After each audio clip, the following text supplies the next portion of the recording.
Então, voltando aqui, a gente tinha falado antes, no outro vídeo, sobre a carne assada ao fogo, que é um dos elementos usados por Deus para nos falar sobre o nosso modo de vida, né? Os pães sem fermento, que também falei, e ficou faltando apenas comentar sobre as ervas amargas. Queridos, as ervas amargas, elas trazem para nós, tá, uma fixação dos momentos ruins vividos por nós, tá? Algo de ruim que eu passei, algo de ruim que você passou e que não podem jamais sair da nossa mente. Por quê? Porque são as lembranças que nos movem. Na psicologia nós entendemos que os caminhos neurológicos criados por uma lembrança ruim pode causar um trauma ou pode te deixar muito mais forte. Então é uma questão de escolha, mas eu sugiro que você não esqueça dos momentos ruins, porque é lá onde você aprende. Você aprende o que fazer e o que não fazer. E o melhor de tudo, sabe o que é? É que você aprende que você é responsável pela sua vida. Que você é responsável por aquilo que Deus já te deu. Deus criou os céus e a terra, criou todas as coisas e criou o homem. E diz, tudo isso aqui é teu. Agora é com você. E desde então, as pessoas vivem procurando serem abençoadas sem produzir, sem fazer nada, sem correr atrás das coisas, sem buscar. Como pessoas que pedem portas de emprego, mas nem sequer entregam um currículo. Elas querem um milagre que biblicamente não existe. Quando o cego foi curado, ele gritava e dizia assim, Jesus, filho de Davi, tem misericórdia de mim. Quando a mulher do fluxo de sangue foi curada, ela atravessou a pessoa saindo do ajuntamento em que as mulheres que estavam nessa época teriam que ficar. Ela sai daquele ajuntamento, quebrando uma das leis de Moisés, entrando no meio das pessoas, ao qual também seriam contaminados por causa da contaminação dela. Ela era considerada uma mulher impura, uma mulher contaminada. Ela atravessou a multidão e tocou no vestido de Jesus. Quando o aleijado do tanque de Betesda foi curado, Jesus chegou perto dele e disse assim, o que queres que eu te faça? Ele precisou falar. Ele precisou dizer o que ele queria. E você está aí esperando cair do céu? É sério? Quem te ensinou isso? Pelo amor de Deus. Quem foi que te ensinou isso? Então, as ervas amargas, tem algumas coisas que só Deus para dar paciência para a gente mesmo. As ervas amargas, elas representam uma fixação dos momentos ruins vividos, tá? Ou seja, a gente não pode esquecer das coisas ruins que passou. São elas que nos mostram onde nós erramos. Lembram do que Davi fez no Salmo 51? Quando ele percebeu toda a cagada que ele tinha feito, todo o problema que ele tinha causado e o pior assassinato da história que ele tinha feito. Lembra o que ele fez? A forma que ele se humilhou e a forma que ele trouxe o pedido, a forma que ele trouxe, que ele buscou a Deus.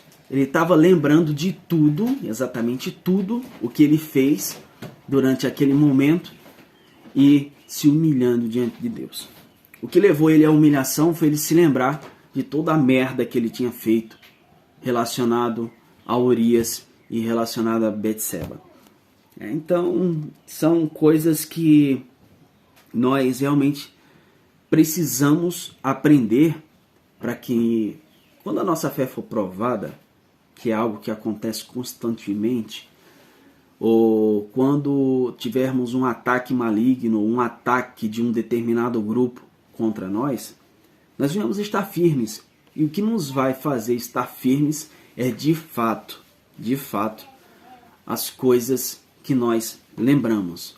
Inclusive, hoje estamos comemorando Páscoa, essa cultura de Israel, e trazendo à tona essa lembrança que é da morte e a ressurreição do nosso Senhor e Salvador Jesus Cristo. Então, depois que nós conhecemos então o que era a Páscoa no Velho Testamento, nós vamos ver sobre a Páscoa no Novo Testamento. Fica aí. Já pega um cafezinho também aí, fica aí junto comigo, tá?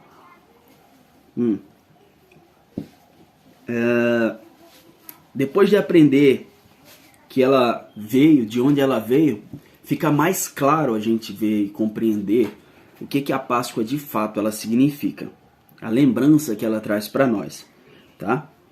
Agora a gente vai dar um salto no tempo. A gente vai do Velho Testamento lá para o Novo Testamento.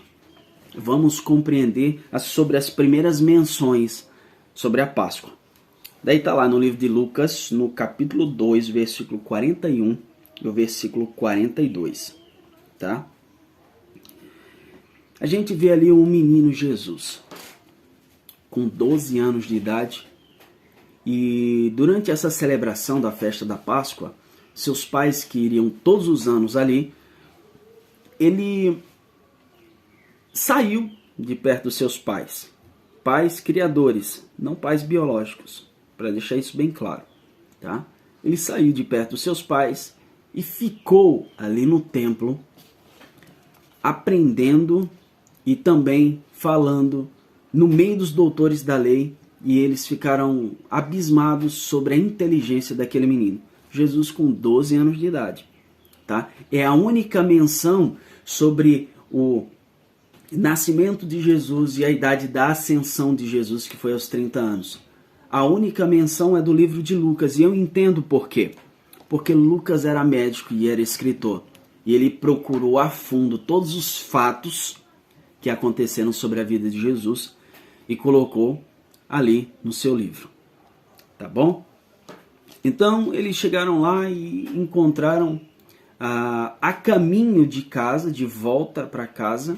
Todos os anos era celebrado isso no templo em Israel. Então, a caminho de volta para casa, eles sentiram a falta de Jesus. Então, eles já tinham caminhado um dia indo para casa. Eles voltaram para Israel e encontraram o menino no meio dos doutores da lei. Aí onde fala que ele crescia em graça e conhecimento e tudo mais, que a Bíblia ela nos relata. Mas aí você pode dizer assim, aí, tá vendo? Ele estava no templo, ele estava ali no meio dos doutores da lei, é onde tem homem de Deus, é no templo. É que tem gente que defende essa ideia de que o templo é que faz diferença em alguma coisa. Sabe por que Jesus estava no templo? Porque fazia parte da cultura estar no templo.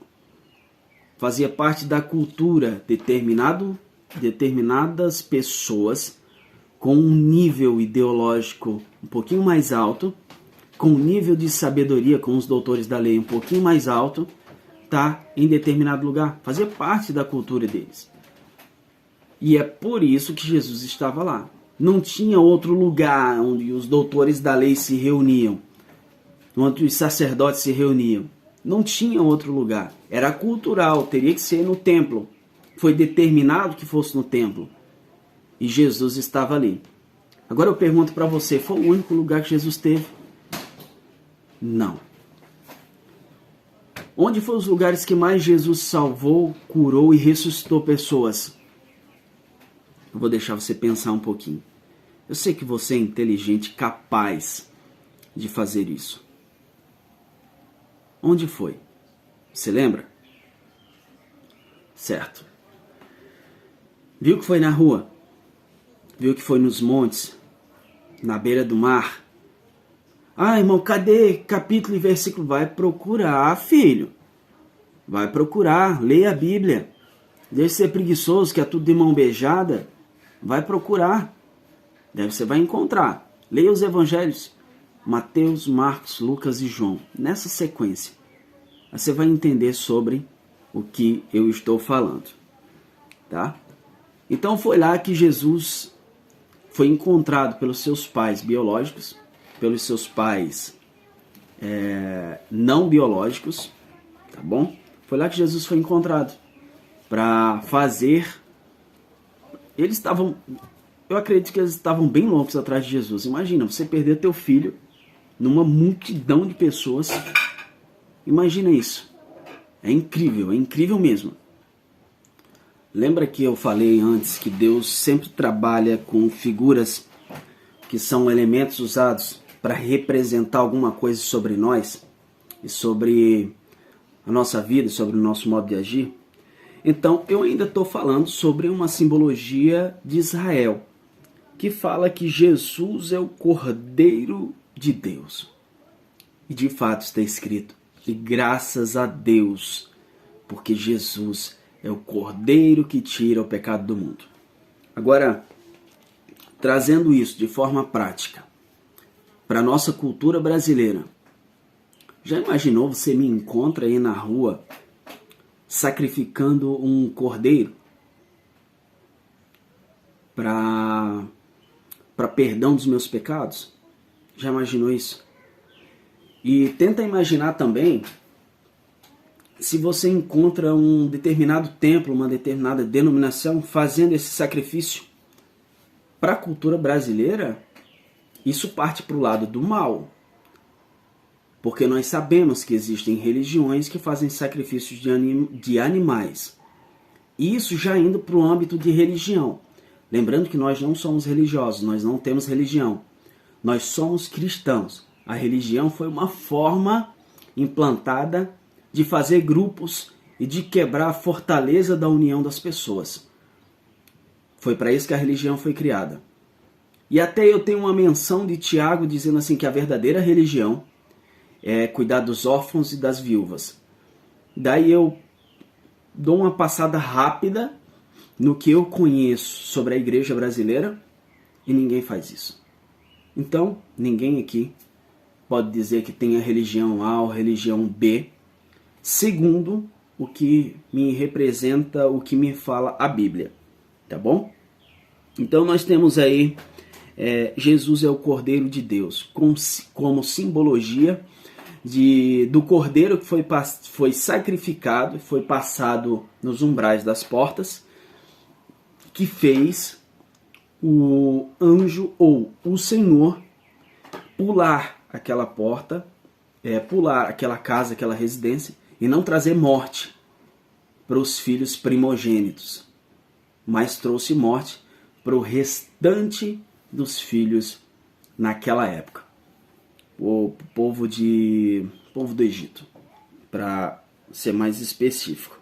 Tá? Então, no Novo Testamento,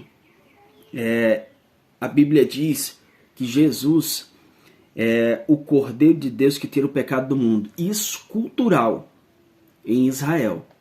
Eles usam essa simbologia para dizer que Jesus é aquele que conseguiu tirar o pecado da humanidade. Tá? Só que vai muito mais além do que isso.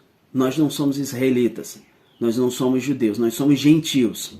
E nós compreendemos que vai muito mais além do que isso. E não há nada de errado em falar que os judeus são limitados. Não há nada de errado nisso. Limitados porque seguem apenas aquilo que lhe foi ensinado. E nós, como gentios, vamos direto da fonte. Saber e receber direto da fonte, que é o Senhor Salvador Jesus Cristo, Salvador da nossa alma. Tá?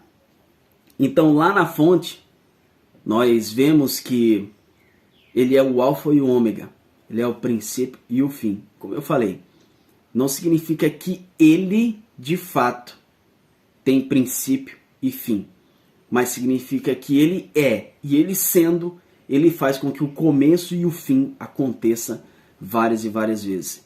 E se Ele quiser ainda, nem o fim não haverá.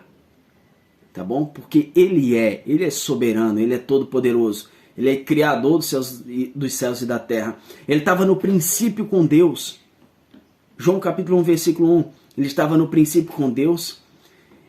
Todas as coisas foram feitas por meio dele. E sem ele, nada do que foi feito se fez.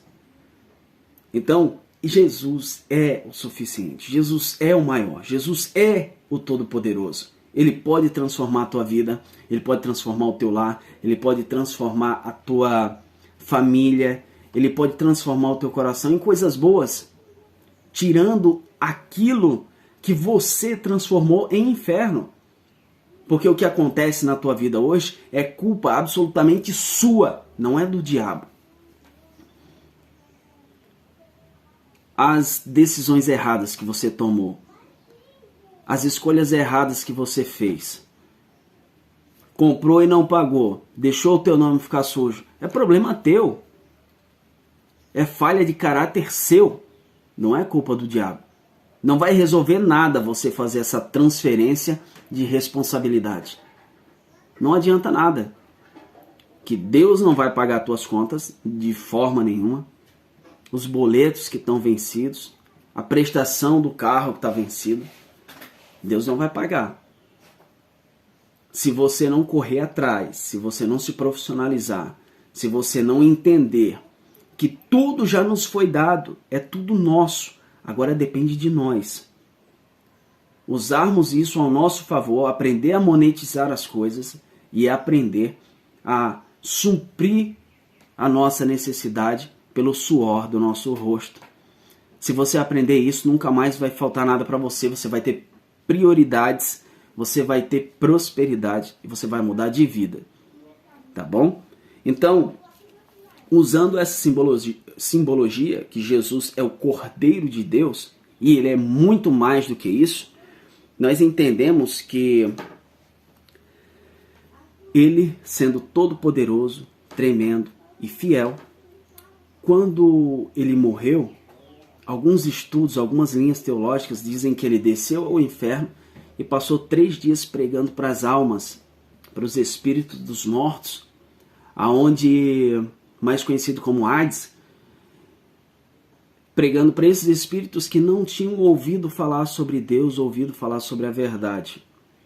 E lá ele pegou as chaves da morte e as chaves do inferno. Ele tirou esse poder das mãos do diabo e trouxe para si. De tão soberano, de tão poderoso que ele é, um nome que é acima de todo nome e que de fato vence qualquer coisa. Ele vence qualquer coisa.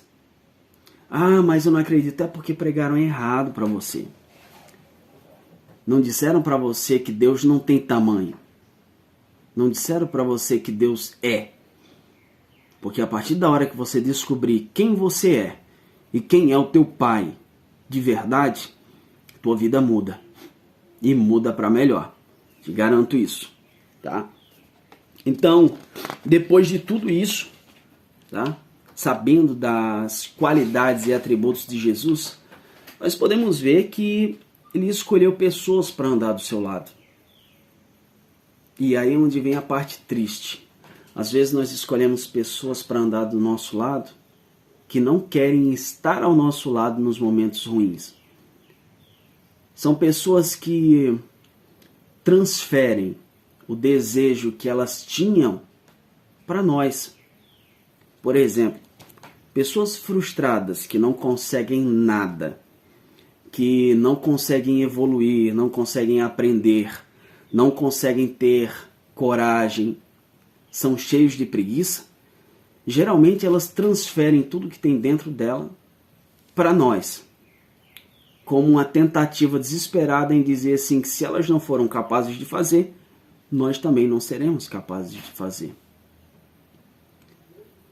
Você consegue ver na cara da pessoa, você consegue ver na cara dele, na cara dela, na feição do rosto da pessoa, que quando você conta algo de bom, que você conseguiu fazer, que você conseguiu realizar, que você conseguiu alcançar, olhe bem no olho da pessoa, veja o rosto dela e você vai entender sobre o que eu estou falando. Assim você vai ficar calado para muita gente. Por isso que existe um ditado que você não deve falar nada das suas conquistas. Você não deve falar nada sobre aquilo que você conseguiu. Mas esse ditado ele tem um problema. Se você não falar, você não vai ser visto. E quem não é visto não é lembrado. O que você não deve fazer é se importar. Você não deve se importar com aquilo que as pessoas pensam a seu respeito, com aquilo que as pessoas falam ao seu respeito, porque você não tem controle sobre isso. Você não tem controle sobre a opinião das pessoas. E você não tem controle sobre aquilo que as pessoas vão fazer para te prejudicar. Lembrando que você, como filho de Deus, tudo que for para te prejudicar vai te ajudar. Então não tem como dar errado. Não tem como dar errado. Até se você... Só um pouquinho. Deixa eu tomar um cafezinho. Até se você fizer algo de errado, pisar na bola, até isso ajuda você a vencer. Até isso coopera para o seu bem. Por quê? Porque você é um filho de Deus. Teu nome já está escrito no livro da vida. Tá bom? Então, Jesus escolheu algumas pessoas e no momento mais difícil da caminhada e do ministério dele, todos fugiram. Todos saíram de perto dele. Porque de fato foi demais.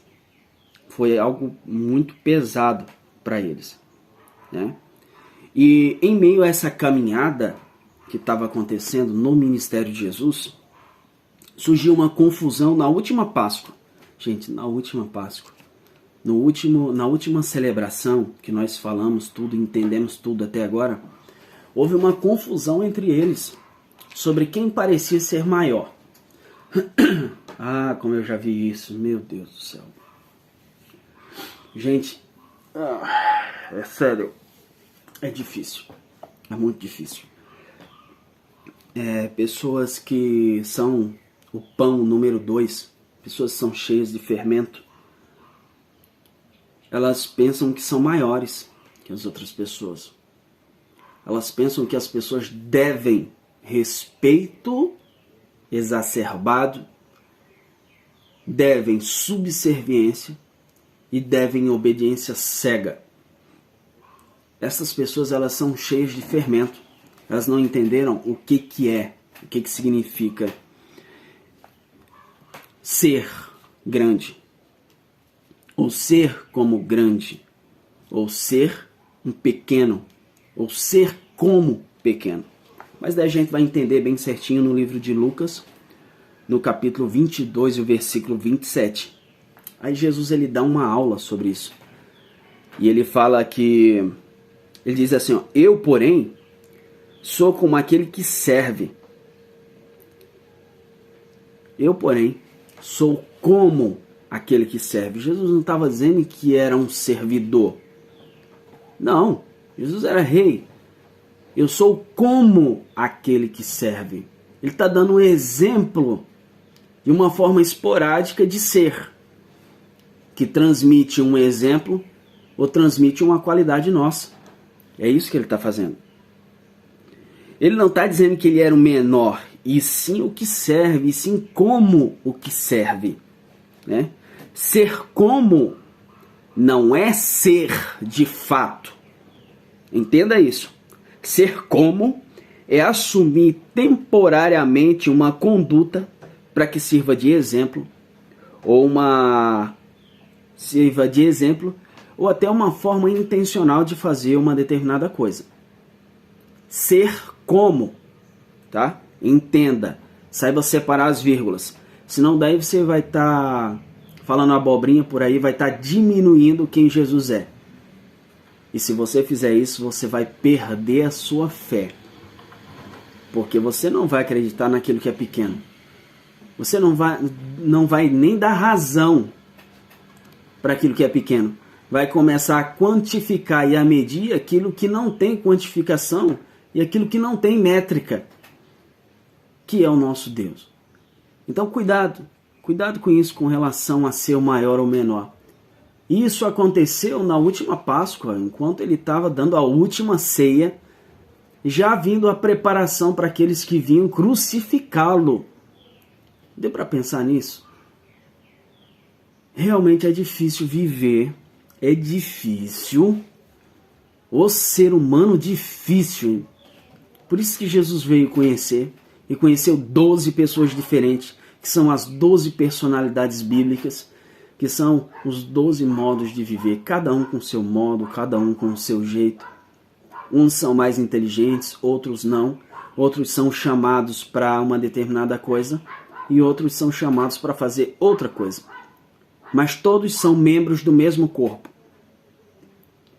Aí você pode dizer assim, como eu já escutei um grande professor de teologia, já escutei ele dizer assim: olha, ninguém é igreja sozinho. Daí eu pensei, mas não é isso que 1 Coríntios e 2 Coríntios fala sobre a igreja. Ele diz assim: porventura pode o olho dizer, pode a mão dizer, eu não sou o pé. Mas mesmo que ela diga eu não sou pé, ela não faz parte do corpo? Qualquer membro do corpo faz parte do corpo, esteja ele sozinho ou não. E não vem usar esse papo de cortar membro do corpo, que ninguém corta nada. Tu corta o teu dedo? Que exemplo tosco é esse que você faz? Ah, tu arranca o teu braço e joga ele longe de ti? E mesmo que arrancasse, ele faz ainda parte do teu corpo. Faz. Ele continua sendo um mineral. Ele continua tendo todos os minerais da terra. Ele continua tendo. Então ele faz parte daquilo que Deus colocou em você. Ah, não faz? Faz sim. Você vai dizer, esse braço ali não era meu, esse braço ali era de fulano. Então ele faz parte de você, tanto de forma interna, de lembranças, como de qualquer outra forma. Mas ninguém faz isso. Então não vem com esse papo de dizer que se um membro sair daqui da igreja, ele está desviado, ele não faz mais parte da igreja. Ele não faz mais parte da tua comunidade, meu irmão. Ele não faz mais parte do teu ministério, meu irmão. Ele continua fazendo parte do corpo de Cristo. Sabe por quê? Porque você não é maior que o sacrifício de Cristo. Você não é maior e tem poder de determinação para dizer o que o sangue de Jesus vai fazer ou não, ou o que aquela pessoa vai confessar ou não. Ou simplesmente o teu grandioso poder, o poder de mandar, desmandar, botar de banco e tirar e fazer o que quiser, querer que essa pessoa saia fora do corpo de Cristo. Quem é você? Eu pergunto, quem é você de fato para você fazer isso? Você não é, você não tem esse poder. Então se coloque no seu lugar e vá dar atenção às pessoas que realmente precisam ouvir o evangelho, tá bom? Vai lá que você ganha mais. As pessoas estão se despertando para a liberdade espiritual. As pessoas estão se despertando e vendo que elas não dependem de você para ter um relacionamento com Deus. E não adianta ameaçá-las, dizer que elas vão para o inferno, dizer que elas são rebeldes, dizer que se elas não obedecerem você, elas vão para o inferno. Não. Se elas não obedecerem a Deus e transgredirem de fato o sacrifício da cruz, aí elas terão um julgamento segundo a reta justiça de Deus. Não é o seu julgamento. Sinceramente, eu tenho pena de você. Então nós vamos agora para as lembranças, já que Páscoa tem tudo a ver com lembranças, nós vamos entender sobre as lembranças que nós não podemos deixar de lado de forma nenhuma, tá? Lembranças que nós não podemos deixar de lado, mas de jeito nenhum. De jeito nenhum, tá? Como a lembrança de Lucas, no capítulo 22, versículo 27, que eu acabei de falar para vocês. Eu sou como aquele que serve. Aquele que serve é o maior. Aí eu não sei como é que você vai interpretar isso é uma questão de interpretação própria sua. Aquele que serve é o maior. Então, ser como o que serve não é de fato ser serviente ou subserviente, tá bom? Outra coisa que nós não podemos esquecer de forma nenhuma é sobre o julgamento. E eu não estou falando sobre aquele ditado, aquela moda que pegou no meio dos evangélicos, que diz assim: você não pode julgar ninguém. Então, é bem simples, rápido e vai ser transformador na tua vida se você confessar Jesus como teu único e suficiente Salvador. Vamos lá? Quer fazer isso? Quer mudar de vida agora mesmo? Aí na tua casa, diz assim comigo: Senhor Jesus, eu te confesso como o meu único e suficiente Salvador, Salvador da minha alma. Escreve meu nome no livro da vida, como está escrito na tua palavra, e a partir de hoje, em meus sonhos, planos, projetos e forma de agir, eu quero que seja direcionado pelo teu Espírito Santo. Amém.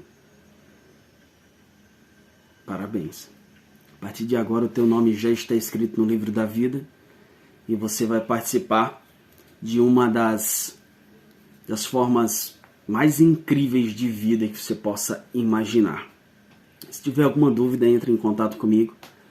Se quiser aprender mais, entre em contato com alguém de sua confiança, que você sabe que tem caráter e que prega o Evangelho de Cristo, tá? Seja feliz e livre espiritualmente, tá bom? Vamos falar das boas novas, do amor de Cristo, em nome de Jesus. Gente, gratidão a Deus pela vida de cada um de vocês. Eu sei que o vídeo ficou longo demais, ficou grande demais, mas isso é a Páscoa.